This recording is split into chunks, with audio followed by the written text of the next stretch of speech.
Hi, my name's Dee. Welcome to Sunchild Tarot. Now, this is your new moon reading for December 2019, which, remember, is also a solar eclipse. Now, new moons are a time of birth and of new beginnings. We can set new plans into motion with the new moon. And a solar eclipse tends to, or any eclipse, tends to bring in something new, something a little more chaotic, maybe, something a little more left field. And bear in mind that we are heading quite fast towards the peak of the Saturn and Pluto conjunction on January. So the question for this video is, what will your sign, it's a bulk introduction, I'll put the timestamp below because you want to watch more than one. What will your sign be beginning under the light of the new moon? Now, when I say you want to watch more than one, you want to watch your sun, your moon, and your rising sign. So that is the personality you show to the world, how you feel inside, and the personality that you are becoming. And don't forget, I also do waxing and waning moon readings. Obviously, the waning moons are already out and lead into this one. Well, might lead into this one, depends who the cards are talking to. And after this, I will be releasing my waxing moon reading as we build up to the power of the next full moon. So, for Boxing Day or the day after Christmas, if you're in America, let me bring up the cards. Okay, Virgo, what's beginning for you seems to be more a case of holding your course. There's news that is coming into you because you've been on a wild ride recently, but not everything around you has been as true as what you thought it was. And your intuition has been telling you this. Somebody has been pulling you off course. This could be the influence of more than one person, since it's being clarified by the Three of Cups. Now, you have the strength to take the burden to go on your own course here. And you feel like you don't have to go along with, we've got Six of Swords here, clarified by the Page of Cups. Let me bring the other camera up. It's almost like you feel like you don't have to go along with everybody else to fulfill your own destiny. We've got the Oracle card of Hold Your Vision. And right underneath that, Happy Success. And interestingly, from the Queen of the Moon Oracle, Realization and the Void. Something around you hasn't been right. Somebody has been pulling you off of your own course. And I feel that maybe somebody else has suddenly gone to you, yeah, but have you thought about this? And it makes you go, oh, that's how far I've drifted. Oh, sugar. Or possibly words more expletive than that, but hey. So it's almost like there's a time coming where you need to lay the law down a little bit and say, yeah, I'm making a commitment here. I'm making a commitment to my path that I feel you, whoever this person is, has been pulling me away from, because somebody's jealous of you.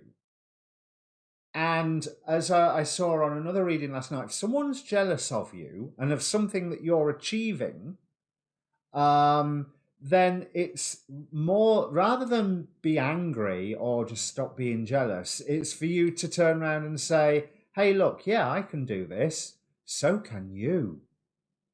Okay, so maybe you want to offer this dream back to somebody else where they're going, that you can do that. And it's like you go, yeah, and so can you. Here's how. So that's what I'm getting from the Envy card and this White Witch, Be the Light.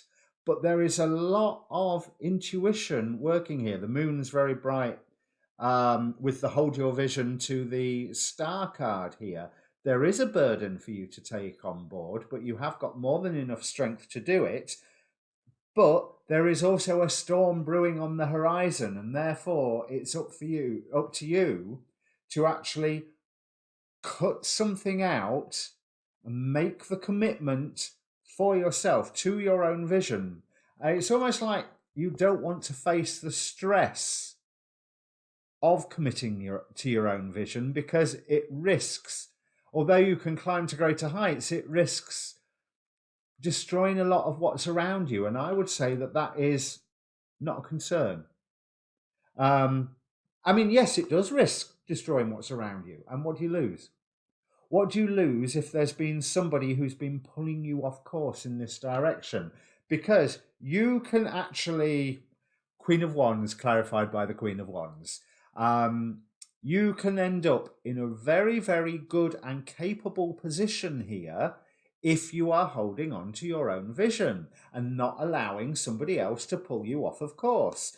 Because it's almost like somebody around you is very much crying over what's lost and wondering about where to go next. And because there is that sense of direction that you have, they're almost wanting to undermine that because they don't have their sense of direction. So it is on you to be that light and say, hey, you can do this too, but this is what I'm doing.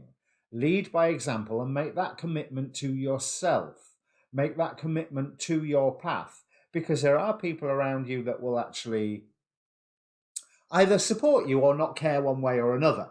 Do you know what I mean? I feel that from that Three of Cups, it's almost, there's a lot of tittle-tattle and meh, meh, meh, meh, meh in the background. There is that envy and jealousy, but there is the point that you can just forge ahead no matter what. And those that matter either will support you or will support you by not caring one way or another because you're still you. And if anything, the ones that don't care will be pleased that you're getting yourself into a position where you're really coming into your own. So the fact that we have this oracle card here, the dark moon, the void, this is a time for you to start whatever it is that you know very well you've been putting off. You know that it's been a wild ride, and I'm not saying that there's been anything wrong with that wild ride, but news is coming to you that will make you go, oh yeah, oh, and that's how far I've drifted. So reconcretize, oh, that's not a word, is it? But set your vision back in stone. It's wandered. You did know where you was going. You will know where you was going. You know what it is that you need to achieve. But to do that, there's certain things that need to be cut out, or at least threatened with being cut out. This Queen of Swords especially, but always the Queen of Swords, always reminds me of Miss Havisham of Great Expectations, that authority that she would have just by sitting in a chair and not doing a great deal and just saying things. There's maybe you need to be a little bit Miss Havisham yourself. All right then, Virgo, if this means anything to you, please comment down below. Obviously not in too much detail. Press subscribe while you're there and keep your eye open for the waxing moon reading that will come out in a couple of days. Cheers.